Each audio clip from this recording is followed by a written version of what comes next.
Muy buenas noches, queridos amigos, hermanos de Refugio Zabala TV, un jueves más. Y en esta ocasión volvemos a estar con un invitado de excepción, como es el padre Javier Luzón, para hacer un recorrido, para dar un paseo de la mano por la historia de los exorcismos. Muy buenas noches, padre Luzón. Muy buenas noches, José María. Usted tiene la palabra.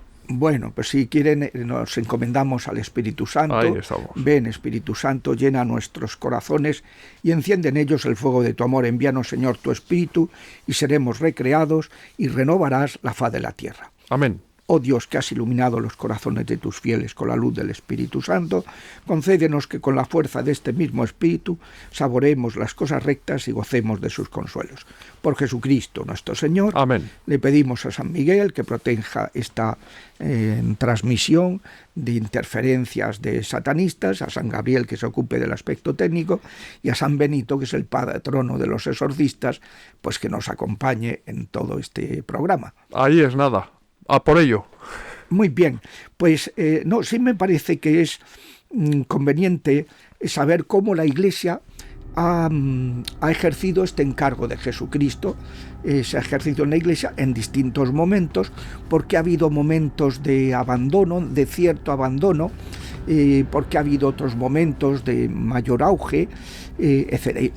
Explicar, conocer las circunstancias históricas para que uno pueda entender el por qué hoy día una persona que tenga un problema de tipo un ataque extraordinario del diablo, pues ya puede encomendarse al Espíritu Santo y pedirle a San José, terror de los demonios, que le busque una solución, porque hay que hacer una instancia con póliza de 180.000 euros para conseguir un que te toque alguien que te atienda, ¿no? Porque que te haga caso y que te diga pues cómo hacer. Sonreímos, pero no es una broma. No es un drama. Broma. Es un drama. Y sobre todo, desde el punto de vista, a mí lo que me preocupa es los presuntos implicados.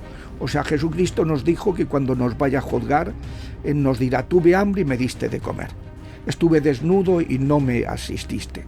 O sea, la caridad, en el caso de los pastores, la caridad pastoral es el motivo por el que nos vamos a salvar o condenar. Entonces, claro, a mí no me gustaría estar en el pellejo de un señor que han venido a pedirle ayuda y le han dicho: nada, tú no tienes nada, tú reza un Padre Nuestro, líbranos del maligno y quédate tranquilo. Hombre, eso es una falta de respeto al sufrimiento. ¿Porque el demonio no existe o es un símbolo? Bueno, es que ese es el problema. Es decir, hoy día, pero para esto tenemos que mirar un poquito la historia, pero hoy día, en el siglo XX, el gran problema que ha habido... siglo XXI, el gran problema... pero que en el siglo XX fue cuando el racionalismo y el psicologicismo hicieron su implantación en la cultura de Occidente que había sido cristiano, una cultura cristiana.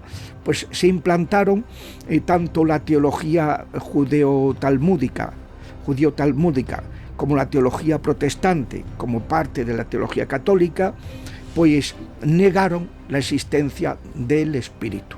Y por tanto negaron la existencia de lo sobrenatural, de los milagros, y negaron la existencia de los ángeles.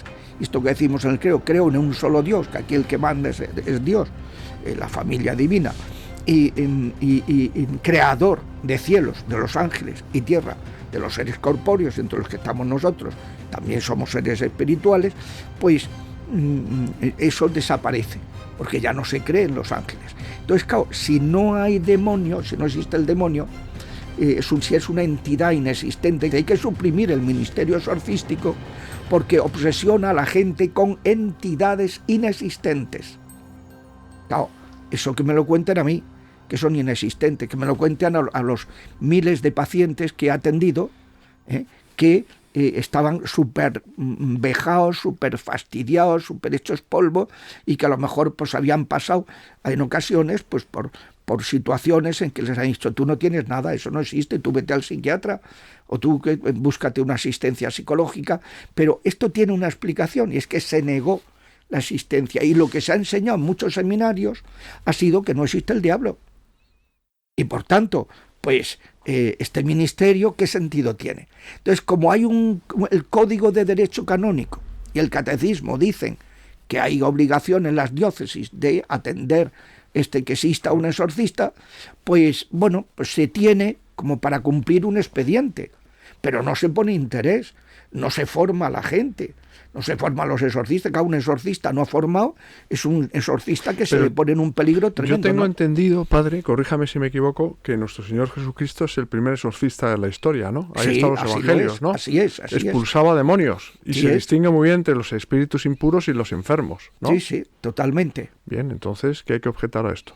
Bueno, pues lo que hay que objetar es que se dice que eso es literatura, dicen los racionalistas. Eso bueno, es literatura. Es literatura porque es la palabra de Dios, sí, es Claro, literario. no, por supuesto, Sí, también es literatura, también es literatura, pero no solo es literatura, no es un relato literario de ficción, que es lo que dicen ellos. Por eso Benedicto, que era muy atinado en sus juicios, sus dictámenes, decía, estos son teólogos ficción. Los que llaman que es una ficción la existencia del Espíritu, la existencia de la encarnación, que Cristo sea Dios, son ficción, se lo han inventado, no lo apoyan en nada científico. Y esto es muy grave que lo diga. Eso lo decía Benedicto XVI. Sí, que un teólogo como Benedicto XVI los llamara de teólogos ficción. O sea, que eran unos chapuceros desde el punto de vista intelectual.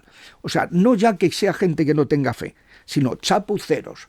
Teólogos ficción lo llama. Es decir, esto es una chapuza, es lo que decía Benedicto, con toda razón, porque si de algo se caracterizaba, era de ser un tío súper riguroso. Entonces, pues un teólogo súper riguroso. Pues vamos a hacer un repaso, si le parece bien, padre, por los exorcismos a lo largo de la historia, para llegar a la actualidad. Sí, pues vamos a ver. Lo primero que hay que tener en cuenta es que Jesucristo, como digo en el libro del Quo Vadis Ecclesia, Quo Vadis Ecclesia, cuando hablo de la un nueva... libro que se puede adquirir en Amazon, Casa del Amazon, Libro, librerías... Exacto. Bien. Es decir, fuera de España, estamos viendo en América, la por portada ejemplo, sobreimpresionada en pantalla ahora. En América, por ejemplo, pues si uno tiene en algún país, Amazon no está presente, puede pedirlo al exportador directamente. Exportadores. Exportadores info@gruponaui, con H intercalada entre la A y la U, .com. gruponaui.com.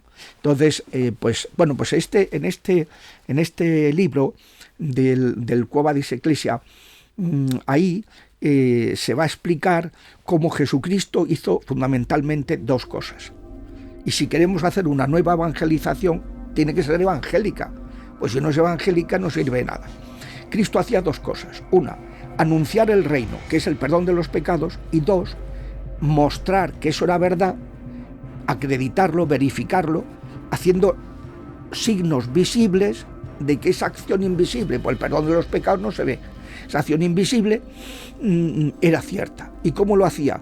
Pues curando las consecuencias, sanando las consecuencias ordinarias, la enfermedad, y extraordinarias, los exorcismos, las cosas especiales del pecado, las consecuencias ordinarias y extraordinarias. Entonces, Cristo, cuando envía a sus 12 apóstoles, enseñándoles a evangelizar, les dice: anunciar el reino y arrojad demonios en mi nombre y sanar a la gente imponiéndole las manos. Y volvieron los 12 entusiasmados, iban de dos en dos, porque se encontraban cómo caían, iban viendo cómo caían los demonios, cómo se sanaba la gente, cómo la gente se entusiasmaba con el perdón de los pecados. O sea, luego hace una segunda misión apostólica, ya no envía solo a los 12, sino además 72, envía 60 más, a los 12 y 60 más, los discípulos, como por así decirlo, presbíteros. Estaban los obispos, los 12 apóstoles y presbíteros. Y van los 60 a las ciudades y poblaciones donde iba a ir luego Jesucristo a evangelizar. Y entonces lo mismo, les dijo lo mismo. Y esa era la misión que hizo Jesucristo. Eso es lo que hacían los apóstoles. Y cuando sube a los cielos, les dice que hagan eso. Y de hacer discípulos, bautizándolos, enseñándoles a guardar lo que eso, y los que crean arrojarán demonios en mi nombre, impondrán manos y sanarán los enfermos, como verificación de que eso que estás anunciando es cierto. Entonces, si dice eso, ¿qué problema hay en decir otra cosa? Bueno, pues el problema es un simple pequeño detalle: tener fe o no tener fe.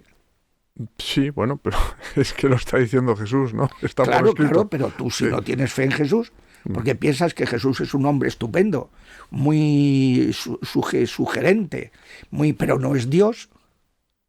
Esa es la predicación. Pero hay teólogos que no creen en Jesucristo, entonces. Sí, claro. Ya. Entonces, ese es el problema de la teología del siglo XX. El racionalismo, que dicen que la razón, lo psíquico, la mente, es la única instancia de la persona. No existe una instancia espiritual. Entonces todo se somete Luego Dios no es Dios, es un hombre, simplemente. No, Dios puede ser que exista, pero no podemos comunicarnos con él. Acaban en el agnosticismo. Entonces, pues, ¿qué es lo que se dice? Pues que la última instancia es lo racional, es lo psicológico. Eso explica, por ejemplo, proceso de nulidad. ¿Quién tiene la última palabra en muchas diócesis? El perito psicólogo. En lugar de ser el juez eclesiástico, que tienen que dictaminar si le parece que es nulo o no es nulo, pues lo que diga el perito psicólogo. Eso explica que en muchos ministerios exorcísticos, aquí quien decide si una persona hay que hacerle un exorcismo o no, no es el exorcista, sino es un psiquiatra o un psicólogo, un perito psicólogo. ¿Y qué explicación tiene eso? Es decir, es que ¿cómo se ha podido llegar a eso? Pues muy sencillo, porque es la mentalidad racionalista del siglo XX, psicologicista del siglo XX. Lo máximo es la psique y no existe el espíritu. Eso se ha metido, por supuesto, en las corrientes psicológicas del siglo XX que niegan la existencia del espíritu, se ríen de lo espiritual, ¿no?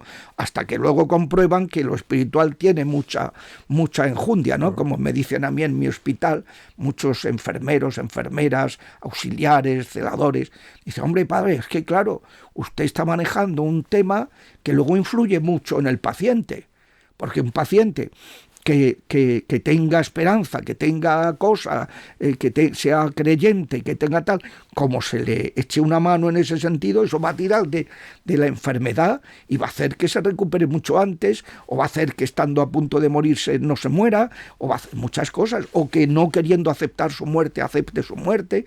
Con mis pacientes que no hay manera de que se mueran. Les rezas y se mueren al día siguiente. A estos teólogos que hablaba Benedicto XVI, teólogos de ficción, habría a lo mejor que llevarles algún exorcismo para que lo presenciasen, de los muchos que usted ha hecho, pero no se atreven. Ya. No se atrevería. Porque el que presencie un exorcismo le puedo asegurar... Porque se acabaría el racionalismo, a lo mejor. No, claro, es que, pero no, y es que todo su planteamiento de funcionamiento mental se les viene abajo, como les muestres. Claro. Como les muestres. Les aguas la fiesta. Les aguas la fiesta, claro. Efectivamente. Entonces, yo soy en ejercicio de ministerio, muchos sacerdotes que venían diciendo estas ideas, decían, mira, perdona, si tú tienes lo que tienes que tener, te vienes confesado, eso sí, y lo ves. Es muy importante eso, ¿no? Porque hay efectos colaterales. Claro, ¿no? hay efectos colaterales para que no te ataque. Te vienes y luego ya tú juzgas y tú dictaminas. Y claro, algunos sí vinieron, pero otros muchos no se atrevieron. Y cuando ya no volvieron a sacar el tema en las reuniones, pues sabían, dice, perdona, tú eres un cobarde, tú no has querido venir, has tenido la oportunidad, no te ha dado la gana. Pues entonces no vengas aquí hablando de que eso es una obsesión mental. ¿Qué requisitos tiene que tener un buen exorcista? Bueno, hombre, un buen exorcista lo dice el Código del Canónico, lo dice el ritual. Dice, debe ser una persona piadosa, una persona madura, o sea, equilibrada. Dice madura, una madurez afectiva, que esté centrado. Pues claro, si no está centrado, el diablo le va a dar por todos lados, ¿no? Es un ministerio muy duro y requiere pues una firmeza de carácter, una fortaleza, etcétera, ¿no? O sea, por una parte, en el plano espiritual, la piedad. Por otra parte, en el plano psicoafectivo o afectivo psicoespiritual, un asentamiento, una persona asentada en su vocación, como ser humano, ¿no? Luego, otro tema que dice es una persona docta, que tenga una formación, para que pueda discernir y no le cuelen goles. Pues los demonios son los padres de la mentira, mienten más que hablan. Entonces, como tú no tengas muy claras las ideas y no sepas que eso no lo pueden hacer o que eso es mentira, pues te pueden inducir a engaño, ¿no? Y por eso el Papa insiste mucho en que no hablemos con ellos, que no los escuchemos, porque nos van a engañar, ¿no? Pero sí es importante que una persona esté formada. Pero hay veces que el demonio, aun siendo el padre de la mentira, dice la verdad. A veces dice la verdad para conseguir una mentira. Por ejemplo, llega Jesucristo, está predicando, y aparece un poseso y empieza a decir: tú eres el Mesías. ¿Por qué le interesaba al diablo decir que Cristo era el Mesías? Porque la idea que tenían muchos del Mesías de Yahvé era una idea política, el que los iba a liberar de la opresión de Roma. Y Cristo le dijo: yo no he venido a eso, voy a liberar de algo mucho más profundo. Entonces, diciendo una verdad, conseguía una gran mentira. ¿Y qué hacía Jesucristo? Táchite, los mandaba callar, porque estaban provocando que lo convirtieran en un Mesías temporal. O sea, el diablo es un maestro de los diablos, no es uno el diablo, son muchos, ¿no? Miriadas. Son maestros de la restricción mental.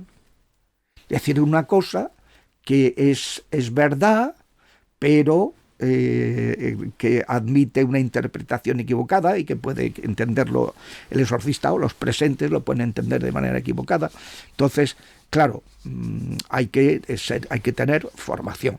El exorcista debe ser una persona docta, y luego tiene que aprender el oficio con alguien experimentado, porque esto es como cualquier otra profesión. Tú no te puedes quedar en la teoría. Hay que aprender la gramática parda. El modo, dice el ritual, en el último de los números de los Prenotanda, dice: hay que aprender de alguien experimentado el modo de manejar las situaciones, cómo hablar, cómo juzgar, cómo actuar. O sea, si a ti nadie te explica que tú no tienes que ponerte nervioso y que los que están nerviosos son ellos, ante el poder del sacerdote, pues puedes pasar, puede darte una colitis allí y pasarlo fatal, ¿no? Entonces tienes que aprender el oficio y comprobar con alguien experimentado que el demonio tiene que obedecer el mandato del sacerdote, siempre que el mandato sea adecuado. Salvo un caso, que hay un único caso en que no obedecen, pero eso es porque se lo dice la Virgen, que no se vayan. Hay veces que tú les mandas que se vayan y te dicen: no podemos. Cuando dice: ¿cómo? ¿Que no podéis iros? Que no es que no quieran, como te dicen a veces: no quiero, no me voy a ir, eso es que está yéndose ya, pero te está tentando tu fe a ver si te lo crees o no. Entonces no podemos, ¿no? Y cuando dice no podemos, yo al principio me desconcerté hasta que aprendí que esto era. ¿Y por qué? Y porque ella no nos deja. Y es porque hay situaciones que el Señor sabe que si se sigue rezando se van a convertir los presuntos implicados. Ese familiar que le echó una maldición a su familiar y que está a punto de convertirse, es aplicable. Dios lo que busca es la salvación de la gente. Y si rezando un poquito más y padeciendo un poquito más se va a conseguir que alguien se salve, pues bendito sea ese dolor, porque vale la pena, ha valido la pena, ¿no?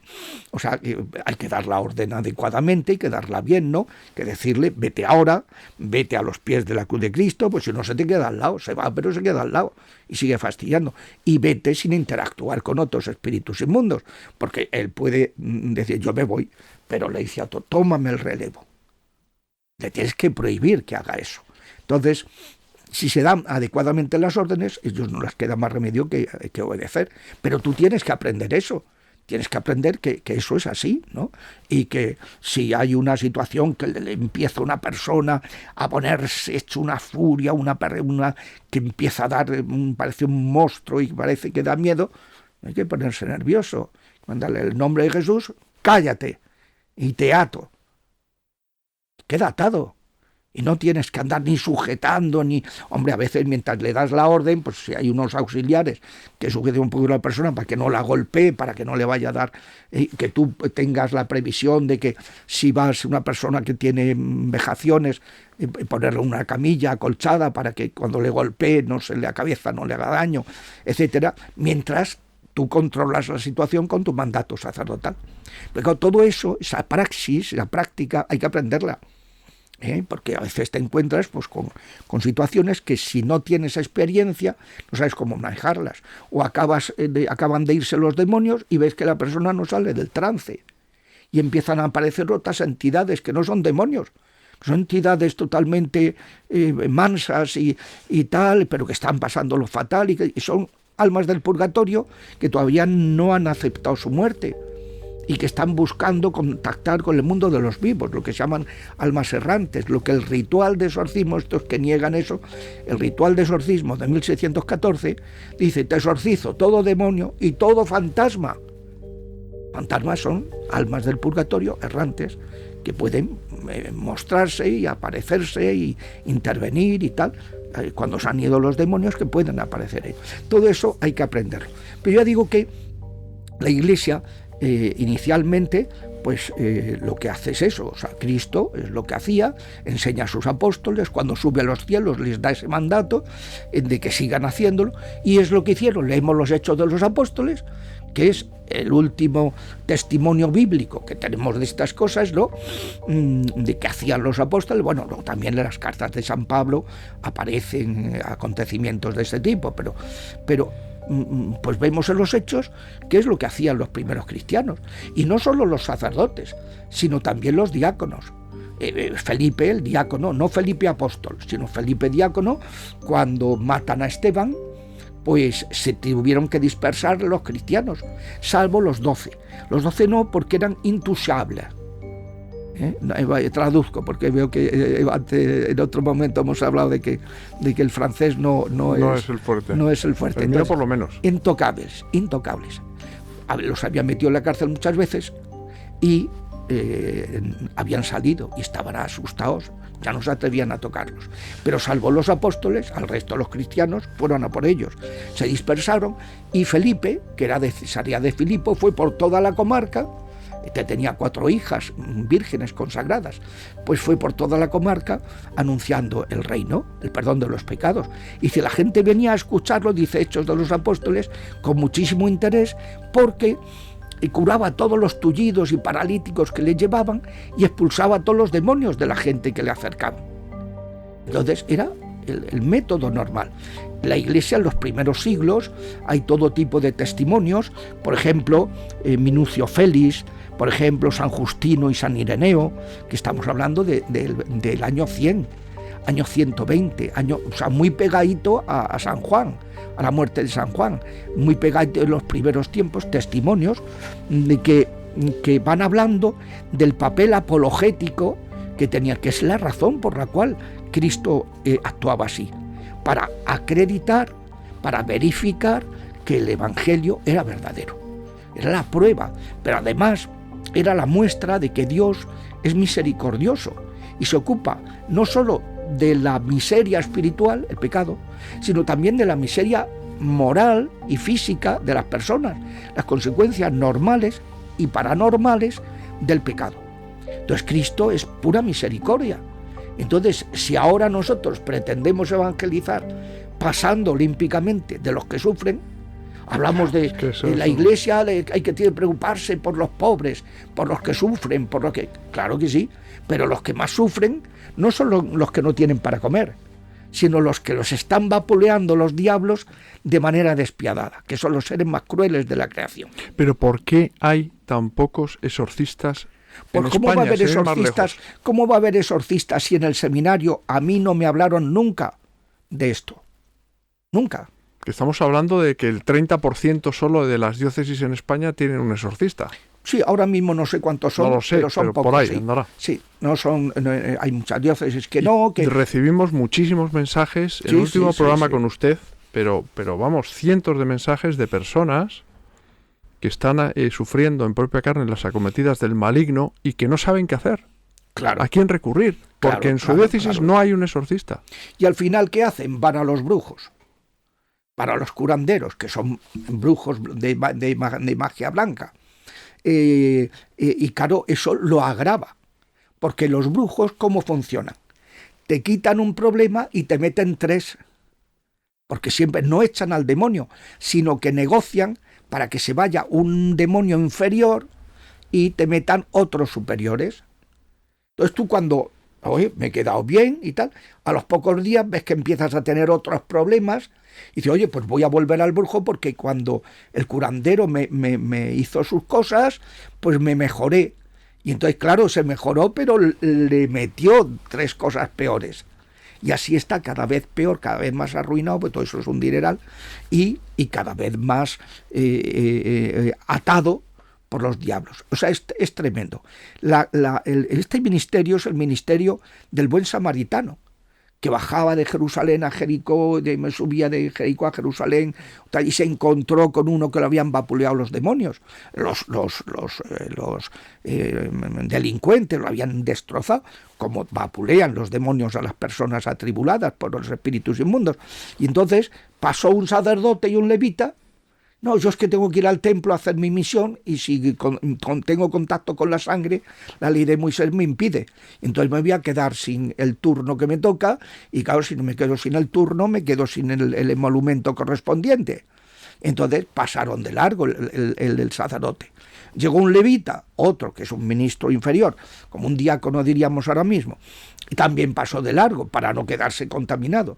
Y pasó un samaritano que no era del pueblo de Dios y sin embargo lo atendió, se bajó de la esta, se arriesgó a que hubiera más por allí otros delincuentes, otros que le hicieran fechorías y lo tomó en su camilla, primero le curó, lo vendó, lo llevó a una posada, dejó un dinero en prenda para que mientras él volvía de hacer unas gestiones y pagaría lo que hiciera falta y tal y cual.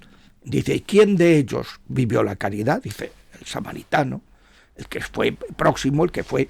Pues este es el ministerio del buen samaritano, de gente que está sufriendo y que no las puedes dejar sin atender. No, como no tiene posesión, como no se ve la niña del exorcista, sí, oiga, no tiene posesión, pero llevas con un maleficio que le impide encontrar trabajo, inexplicablemente, pues tiene una experiencia, un currículum estupendo, pero desde tal fecha en que le hicieron ese hechizo, es un fracaso constante. Entonces, oiga, mire usted, es que eso es muy grave, eso le está destruyendo la vida a una persona. La puede poner en situación de querer quitarse la vida, de querer, yo qué sé, de cosas muy graves, ¿no? Entonces no puedes dejar desasistido. Pero entonces acaba en un psiquiatra. Acaba en un psiquiatra o acaba acaban yendo a un psiquiatra o acaban yendo a un brujo, a un curandero, un brujo, un quiromante, un tal, o sea, a personas que están en la magia, que eso fue otro de los problemas que tuvimos en el siglo XX. Problemas que fue Conrado Balducci, que publicó un libro que se llama Los endemoniados hoy, en que cometía gravísimos errores. Primero, era un señor que nunca había hecho un exorcismo. Un sacerdote que nunca había hecho un exorcismo. Entonces, se ponía a pontificar sobre los endemoniados sin haber hecho un exorcismo. Oiga usted, hace falta ser un poquito serio. Pues paro, de estos temas no se puede hablar de oídas o hablar de despacho. Como me acuerdo en una charla que le dieron a unos exorcistas sobre la liturgia del exorcismo y le preguntaron al que estaba dando la charla, ¿tú has estado en algún exorcismo? Y dice, yo no, eso me da mucho miedo. Dice, oye, entonces, ¿qué charla estás dando? Todo eso es teoría, está muy bien la teoría, pero hace falta un poquito de por favor, ¿no? Entonces, luego, pues, empezó a hablar de que la importancia de la parapsicología. La parapsicología no es ninguna ciencia, la parapsicología es unas fuerzas aparentemente paranormales, pero que no funcionan, pero si tú empiezas a mover objetos a distancia, es a través del demonio, porque el cuerpo humano no tiene ese poder. Es un cuerpo que es un espíritu encarnado y todo lo actúa a través del cuerpo. Y donde no llega tu cuerpo no puedes actuar, ¿no? Entonces, bueno, pues hizo un daño enorme porque confundió mucho a muchos de los que estaban en este ministerio y los confundió muy notablemente al decir que eso era una ciencia.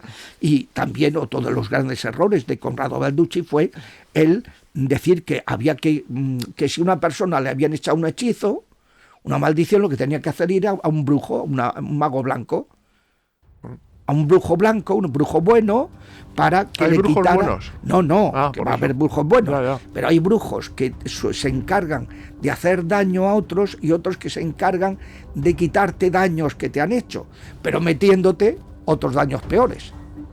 Como me decía a mí una chica... ¿Esto lo decía un sacerdote? Sí, Conrado Balducci, en su libro Los endemoniados. Que vaya a que le hagan una magia blanca, que le hagan una limpia, para que esto, claro. Entonces, es que esto ha confundido, y ha habido sacerdotes que han estado en cosas de estas, de parapsicología, Entonces, bueno, pues la confusión en el siglo XX ha sido monumental. ¿De dónde ha venido esa confusión? Ha venido de que durante un tiempo, como consecuencia de los excesos que se cometieron en el combate contra la brujería, pues en los tiempos del siglo XVI y XVII, en los tiempos de la Inquisición, que la Inquisición, por ejemplo, protestante, pues mató muchísima gente, la católica menos, pero no, es que no debía haber permitido que la Iglesia, la Inquisición era un poder del Estado, pero quien le decía quién era hereje o quién no era hereje era la Iglesia, no tenía que haberse prestado. ¿Por qué el Estado tenía interés en eso? Porque quería la unidad estatal, porque todo lo que fue a división atentaba contra la paz social. Entonces había un poder, que era la Inquisición, que pedía a la Iglesia el dictamen. Entonces, pues eso, la caza de brujas, en lugar de exorcizarlas, ha habido, por ejemplo, en la historia de la Iglesia, una bruja que fue exorcizada, se convirtió y acabó siendo santa, canonizada. ¿Quién es? No voy a decir el nombre. Entonces, me interesaría saberlo. Sí, pero no, porque es que claro, es tema, difamar, ¿no? la pobre tal, pero que es una mujer que era bruja y que en lugar, y entonces con todo el tema de la Inquisición, en lugar de exorcizar a las personas que tenían problemas de estar empapadas de diabolería, pues ¿qué es lo que pasó? Pues que lo que hacían era matarlas en la hoguera.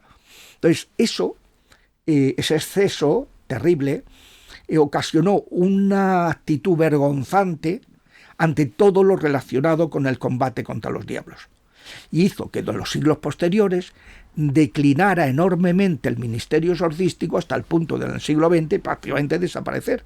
Estaba el Padre Amor y algunos poquísimos más encargándose de tal y cual. Ahora, afortunadamente, pues hay como un rebrotar, porque el Papa Francisco entiende de esta materia y entonces pues ha pedido a todos los obispos que instituyan exorcistas, pero claro, luego hay que formarlos, porque si no, no sirve de mucho. Pero ya digo que ahí ha habido una etapa pues muy a diferencia de los primeros tiempos. Este ministerio se ha entendido o como un carisma, sobre todo en la Iglesia de ritos orientales, o como un ministerio. En Occidente, la Iglesia de rito latino lo ha entendido más como un ministerio, y por eso había lo que se llamaba el orden del exorcistado. O sea, había unas órdenes menores, el hostiariado, que era ostium hosti, puerta, abrir las puertas, la acogida, lo que sería hoy un despacho parroquial, pues que es muy importante la acogida a las personas, tal. Luego estaban los lectores, los encargados en la liturgia de leer, de tal.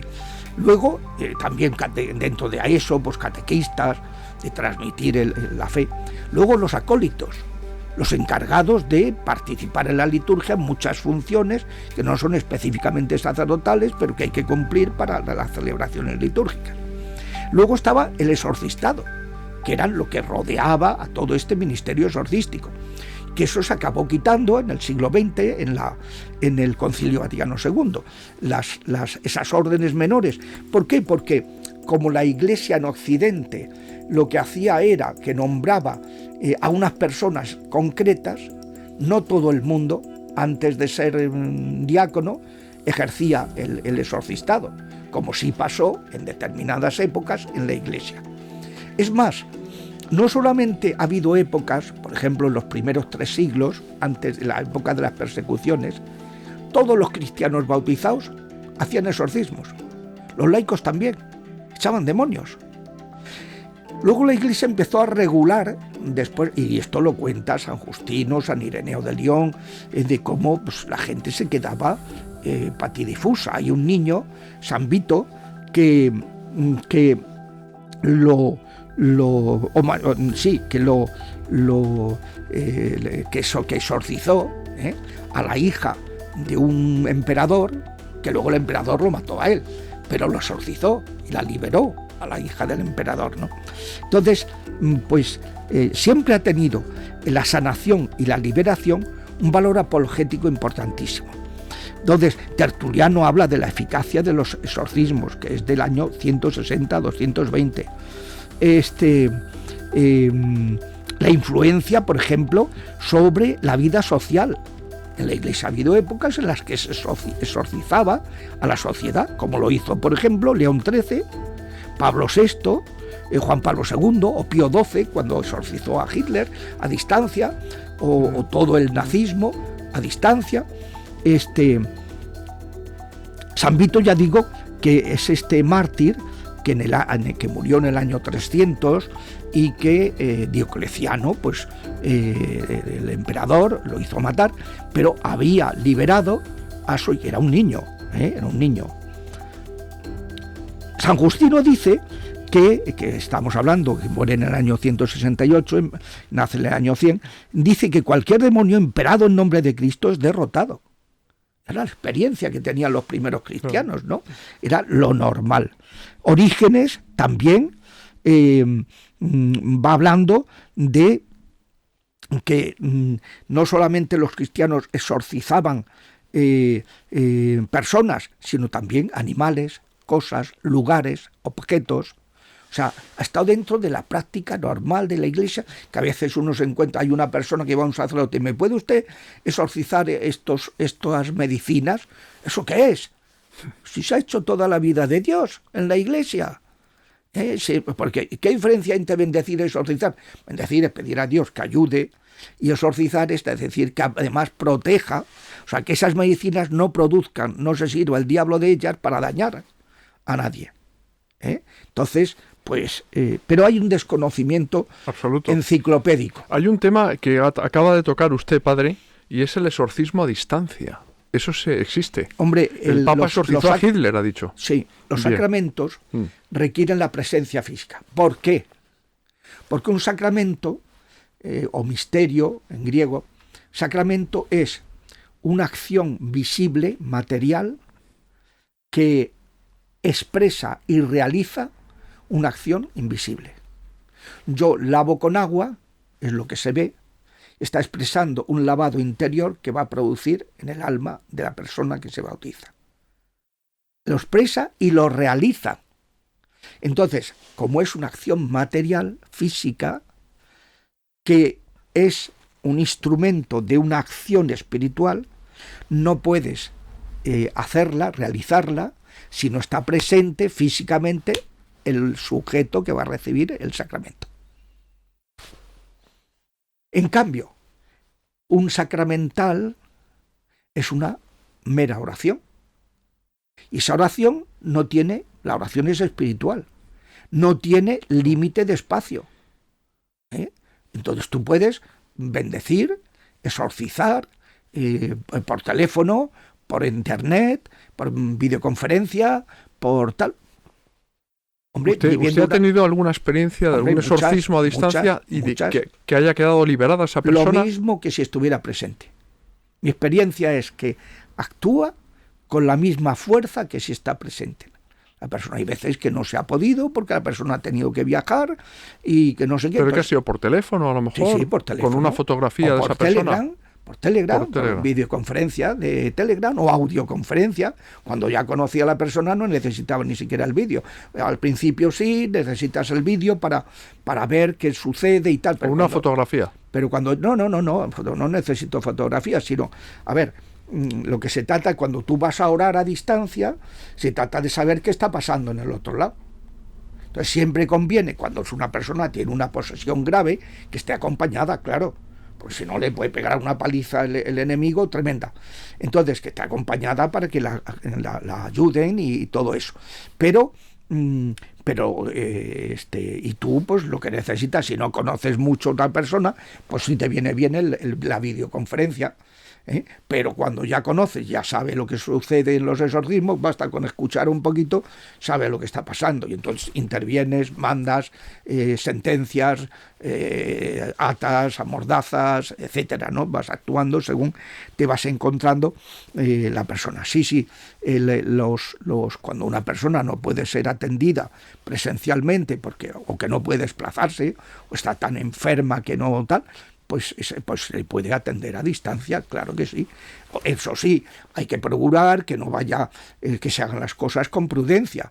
No vaya a ser que sea un engaño y te lo monten para hacerte un montaje y luego al manipular y decir que si le has hecho esto, lo otro, la persona, tal. O sea, tienes que asegurarte de que sabes con quién estás hablando y de qué se trata, ¿no? O sea, que esas personas que nos escriben y que se quejan de que no tienen exorcistas en sus diócesis, pueden someterse a un exorcismo a distancia. Hombre, pueden pedir a otro con garantías.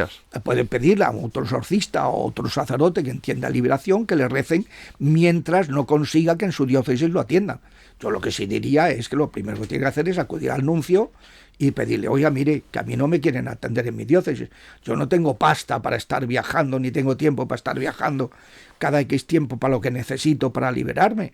Entonces, oye, la Iglesia tiene que atender a la gente y no a los ricos. Hombre, si uno tiene un jet privado y se va a poder desplazar y no sé qué, no sé cuánto, pues me parece que es un gasto desproporcionado, que además contamina y que además no sé qué. O sea, que no, hombre, con todo lo que está diciendo el Papa de la contaminación, de evitar que los cristianos seamos ejemplares en todo eso, pues no es muy lógico que vayas a... No, hay que atender a la gente, como ha mandado el Papa, los obispos, que pongan un exorcista. Y si no, que lo atienda a él, porque el exorcista nato de la diócesis es el obispo. Te dice: no, es que no tenemos exorcista. Sí, tenemos exorcista. Usted es exorcista y usted tiene obligación de atenderme. Claro, esto es lo que primero que hay que tener en cuenta. O sea, que hay que... La caridad pastoral, no podemos pecar gravemente contra la caridad pastoral. Bueno, estamos jugando el alma. Que eso sería un pecado de omisión, ¿no? Un pecado de omisión gravísimo, ante una necesidad gravísima. Es que estamos hablando de los sufrimientos de las personas que están padeciendo por los seres más crueles de la creación, que son los demonios. Entonces, es un tema muy... Bien. Luego, la Iglesia también empezó a regular estos ministerios, sobre todo la Iglesia del rito latino. Ya digo que en Oriente era más un carisma, que se reconocía, el que sentía ese carisma, y lo iba ejerciendo. Pero en Occidente se empezó a regular. Primero, el exorcismo bautismal. Ya saben que antes de bautizarse todos hemos sido exorcizados. Se llama un exorcismo menor, que esto lo puede hacer cualquier diácono o cualquier sacerdote. Entonces empezó a regular esos exorcismos previos al bautismo, porque era muy frecuente en los tiempos de los bárbaros, las invasiones bárbaras, la gente venía con sus costumbres ancestrales, había unas posesiones de caballo, etc. Entonces, pues empezó a regularse un poquito esto. Por ejemplo, cuando llegó la paz, para los cristianos se entendió como una victoria sobre el pecado, sobre el paganismo, sobre el demonio, ¿no? Y San Agustín, por ejemplo, en el siglo IV, V, habla de las dos ciudades, y ahí se refiere a todo este tema.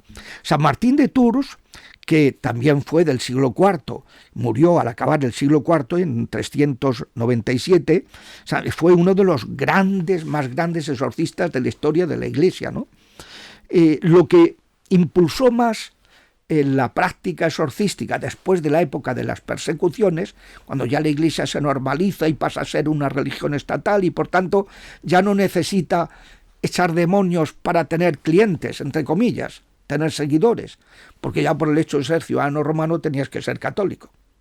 Pero sí hay gente necesitada. Y entonces se quedó muy restringido el ejercicio del ministerio exorcístico, no en los sacerdotes diocesanos, sino en los monjes.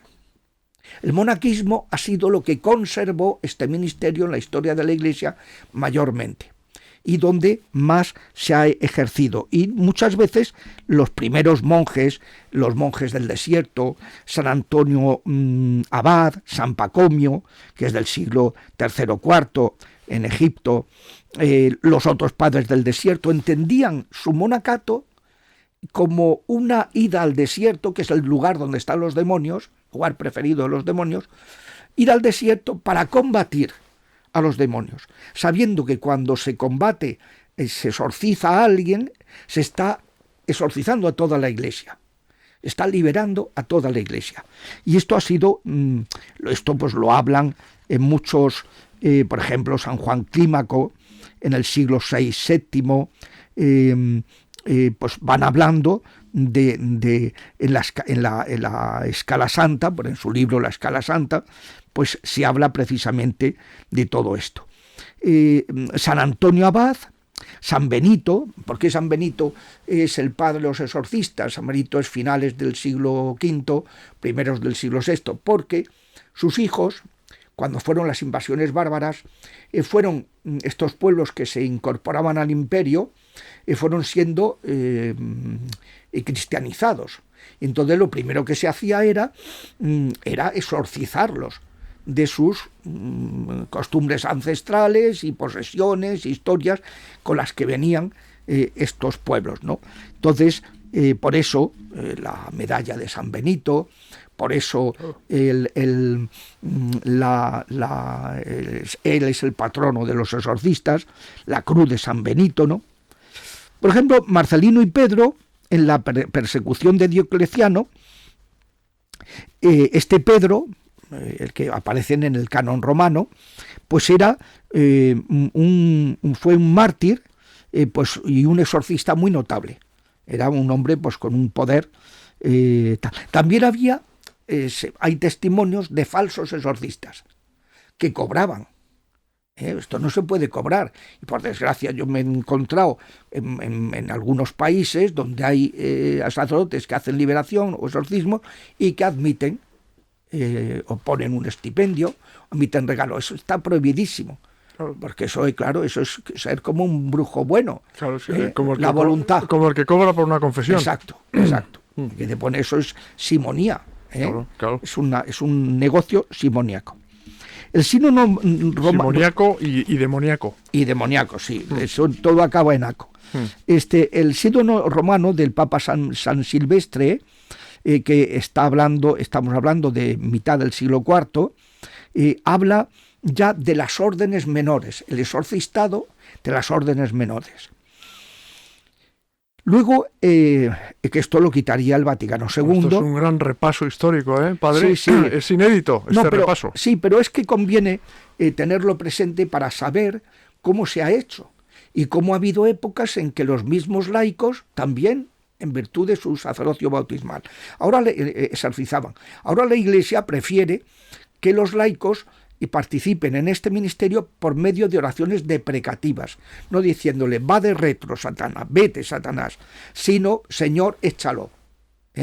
¿Por qué? Porque para evitar que pase lo que se cuenta en el capítulo 19 de Hechos de los Apóstoles. Llega Pablo a Éfeso y empieza a hacer una labor impresionante. Éfeso era la capital de Asia Menor. Allí estuvo viviendo San Juan con la Virgen, en Éfeso, la Virgen María.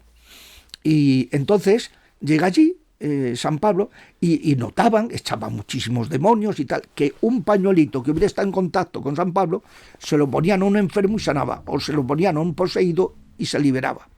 Y entonces los 7 hijos de un sumo sacerdote judío, Esteba, se llamaba Esteba, eran exorcistas, iban exorcizando, intentando exorcizar. Y entonces, viendo esa efectividad, le dijeron a un poseído: en el nombre de Jesús de Nazaret, a quien Pablo predica, salid de esta persona. Y dijeron los demonios: sabemos quién es Jesús, sabemos quién es Pablo, pero vosotros quiénes sois. Y entonces se lanzó sobre ellos, los apaleó a los 7 y los desnudó a los 7.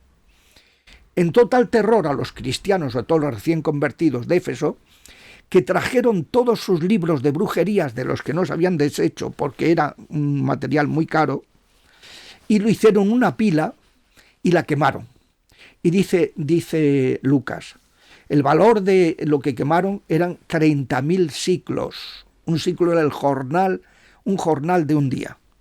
Calcula un jornal, por 30.000 y sale un pastón.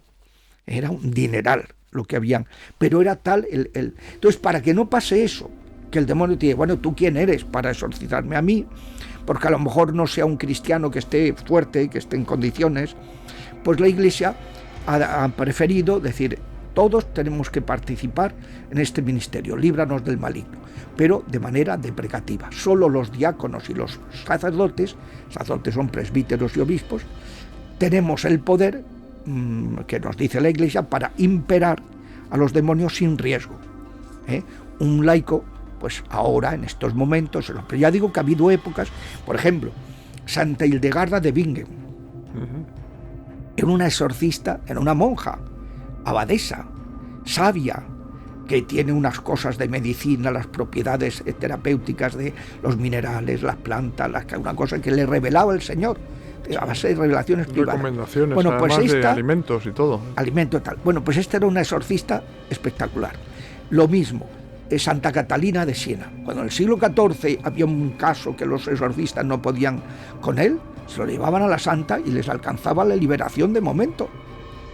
Y luego, pues, Santa Catalina, Santa Gema de Galgani. Ella fue exorcizada por su padre espiritual, que se llamaba Germán de San Estanislao, pero ella también exorcizó cuando se liberó. Ella exorcizó a mucha gente también. Tenía un poder sobre los diablos. Yo en los exorcismos siempre la mencionaba a ella. Se ponían a atacar a los demonios. Santa Gema, San Pío de Pietrelcina, otro que tal, fue muy atacado desde los 5 años por los demonios y tenía un poder liberador espectacular, San Pío. San Juan Bosco, otro exorcista de estos de campanillas, ¿no? O sea, gente pues que en la historia de la Iglesia, San Pablo de la Cruz, el fundador de los pasionistas, pues que también otro gran exorcista, ¿no? Entonces, en Oriente... San Juan Pablo II. Bueno, San Juan Pablo Porque II... practicó algún exorcismo también. Sí. En Oriente ha sido... no ha estado como muy regulado este ministerio porque se ha ejercido de modo más carismático. O sea, más una persona que se sentía con esa llamada y tal. En cambio, en Occidente se ha habido como una mayor regulación. Ya he explicado el motivo por el que, por ejemplo, entre el siglo VI y el siglo XII hubo un auge de los exorcismos en esa época de la cristiandad, en que es la época en que se implanta el cristianismo, se configura la cristiandad en los estados, ¿no? Y en esa época hubo un apogeo pero sobre todo en el mundo monacal, en los monjes.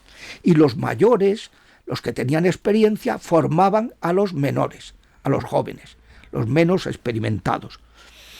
En cambio, pues hoy pues no hay apenas formación. Hay unos cursos teóricos en Roma que dan los legionarios de Cristo, la Universidad Regina Apostolorum, pero es muy teórico. Está muy bien, pero es muy teórico. Luego hace falta que la gente aprenda con exorcistas experimentados, ¿no? Y ese es el...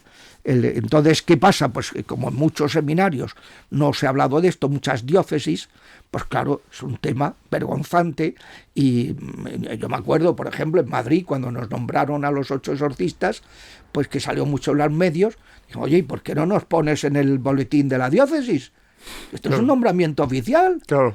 Pues no salimos.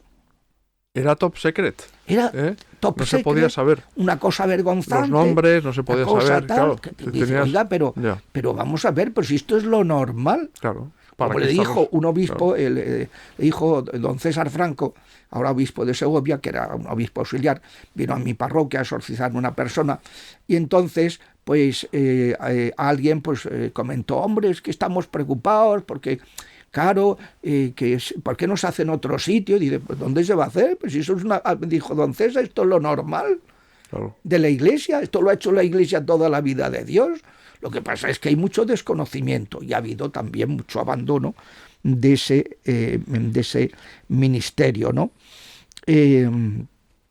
Ahí aparece, por ejemplo, en San Cesario de Arles, que es del siglo VI, habla de un librito ya de exorcismos. Dice, ay, entrégale ese librito, que se lo aprenda de memoria, para luego tal. O sea, que ya en el siglo VI había como unos manualetes, más que manualete, era un vademecum. O sea, si te encuentras un demonio de este tipo, métele esta oración. Si te encuentras con esto, o sea, era un librito de oraciones, de oraciones exorcísticas, de oraciones de liberación, que ya aparece en el siglo VI y hay una fórmula para instituir el exorcistado. Y luego hay otra de Alcuino de York en el año 804 que aparece en el misal romano galicano. Luego está el ritual de 1614 y finalmente el ritual Pablo de V. 1998 de Juan Pablo II, ¿no? Yo recuerdo a este propósito, padre, que la hija de los Reyes Católicos, la cual pasó a la historia con el apodo de Juana la Loca, sí, realmente no estaba loca, porque yo intercepté en su día, investigando los archivos, una carta del sacerdote que le asistía, de su director espiritual en aquel momento, a Juana la Loca, que era el futuro San Francisco de Borja. Sí. Y el futuro San Francisco de Borja, por escrito, ponía que Juana la Loca, la princesa Juana, debía ser atendida, sometida a algún exorcismo, y había que poner muchas cruces en su residencia privada. Entonces, claro, estas cosas realmente no se saben, pero es que el exorcismo es fundamental. Es fundamental y tendría que ser lo normal en la vida, porque el pecado, o sea, las puertas que le abrimos a los demonios, hay puertas que abren a cosas extraordinarias y otras que son menores, ¿no? Pero también está lo extraordinario, y más hoy día, con estas migraciones que hay de gente de subsahariana que están acostumbrados a la brujería, gente de América, de Sudamérica, que están acostumbrados a la cultura animista y tal, pues, y gente de Oriente que están acostumbrados al hinduismo, todo esto, que son invocaciones a los demonios, pues claro, eso al meterse en una sociedad que ha dejado el cristianismo y que va buscando espiritualidades, pues ha producido una mezcolanza y se ha producido una extensión de los casos que ahora mismo es tremendo. Yo siempre digo, durante los años que estuve ejerciendo en Madrid, atendía 55 intervenciones semanales. Además de mi parroquia, de celebrar, de atender los confesionarios en todas las misas. Pero ya había 8 exorcistas. Había 8 en exorcistas. aquel momento. Sí. ¿Y hoy cuántos hay? Hoy creo que sigue habiendo 8. Hay 8. Creo que hay uno por vicaría, sí, creo que sí. Entonces, pues, además de eso, 55 intervenciones semanales. Para que uno se haga cargo de la demanda. Miren, cuando fue la canonización de Juan Pablo II, como siempre hace la embajada española ante la sede romana, organiza, cuando hay una canonización de un santo español, organiza una comida para celebrarlo. En la comida estaba Rocco, Monseñor Rocco, el arzobispo de Madrid en esos momentos, y estando en la comida, después ya de que la gente ya se había conocido, había un ambiente más entrañable, se habían tomado su par de copitas y sus cosas, pues una de las presentes, que es una mujer conocida, pues le preguntó: Monseñor, ¿usted cómo es que ha nombrado 8 exorcistas sin que en ningún momento se le haya conocido ninguna como propensión a este ministerio, ¿no? ¿Y cómo ha nombrado 8? Y dice, pues muy sencillo, le dijo don Antonio. Mire, yo desde que hubo que cesar al anterior exorcista, hubo un año en que no había nadie. Y entonces tenía todos los meses encima de mi mesa 300 solicitudes. Entonces llegó un momento en que no se puede esperar más. Y a la hora de nombrar no nombré uno, para que no pasara como el anterior, que estuvo desbordado, sino que nombré 8 para que en cada vicaría hubiera alguno y pudieran ayudarse y pudieran tal y atenderse esos casos, porque solo como uno tuviera que atender 300 personas, imposible. Entonces que se los repartan y que hagan lo que puedan. Pero por eso nombró 8, que llamó mucho la atención, pero es que tenía 300 solicitudes encima de la mesa, constantemente, ¿no? Por eso, claro, cuando yo dejé de ser exorcista, el obispo me dijo, forma a los exorcistas. Y yo digo, ¿y cómo puedo formar a los exorcistas? Diga, ya está, esto. Un manual. No había ningún manual. Claro. Había libros de oraciones, había vademecum. Por ejemplo, uno del siglo XVII, de Benito Remigio Noidens, práctica de exorcistas, que iba explicando. Si pasa tal cosa, si hay una plaga de no sé qué, hasta el exorcismo. Si hay una persona que no ve, hasta el exorcismo. Si hay tal, te iba diciendo, ¿no? Pero no te explicaba el por qué. Pero no había ningún manual. Entonces fue lo que me motivó, como tenía una formación teológica y filosófica previa, había estado estudiando a Santo Tomás de Aquino, que es el doctor angélico, durante 6 años, cuando yo era profesor de universidad, que no me había alcanzado la vocación al sacerdocio todavía, pues claro, eso me dio un bagaje, el conocer a Santo Tomás a fondo, y lo que hice de los ángeles y de las almas de difuntos, pues que claro, me permitió que cuando yo me empecé a encontrar, porque estaba en la diócesis de Córdoba, me pidió el obispo, don José Antonio Infante Florido, que me ocupara de esto, pues yo no tenía ninguna formación específica, pero sí tenía una formación teológica de Santo Tomás, que es el que mejor ha explicado estas cosas, maravillosa, que me fue permitiendo, pues a saber, no, esto no lo pueden hacer, esto están mintiendo, esto no sé qué, esto tal, no, esto dice Santo Tomás, que no sé qué, esto, entonces, o sea, me fue permitiendo pues tener un bagaje intelectual, filosófico, teológico, para luego ir encajando las piezas ante la experiencia exorcística que la providencia me fue poniendo, ¿no? Quería mencionar en último lugar al beato Palau y Quart, que fue beatificado por Juan Pablo II en 1997. Este fue un personaje de un místico carmelita que habló de poner hospitales para poseídos y poderlos atender bien, etc. Es un personaje que hizo muchísimo por restaurar, fue el que más ha hecho en la historia de la Iglesia en España, en el siglo XIX, por restaurar, recuperar este ministerio que estaba abandonado. Entonces, si quería mencionarlo, a el beato Palau, que es un tarraconense, pues ilustre. Muy interesante para hacer un programa sobre él. Sí, pues valdría la pena hacerlo porque es un personaje maravilloso y que contribuyó a que empezara a haber un interés y que tal, y bueno, por eso la Iglesia lo beatificó en 1997, que es el año anterior a la publicación del ritual de exorcismos. Le emplazamos para hacer un programa sobre el beato en cuestión. Bien. Porque yo creo que es muy interesante y muy ilustrativo para todos nuestros seguidores, familiares de Refugio Zabala. ¿Le parece a usted bien, padre? Pues sí. Hará un hueco en su dilatada agenda. Si me da la vida. Si le da la vida, nunca mejor dicho. Y si Dios quiere. Y si Dios quiere, por supuesto. Bueno, padre, muchísimas gracias de verdad por estar de nuevo aquí en el plató. Y ya sabe que no es la última vez, que volverá. Nosotros estamos encantados de tenerle con nosotros. Y a vosotros, amigos, queridos amigos, familiares de Refugio Zabala, deciros que os esperamos el jueves próximo a las 10:30 de la noche con otra historia apasionante y otro invitado de excepción. Que Dios os bendiga a todos.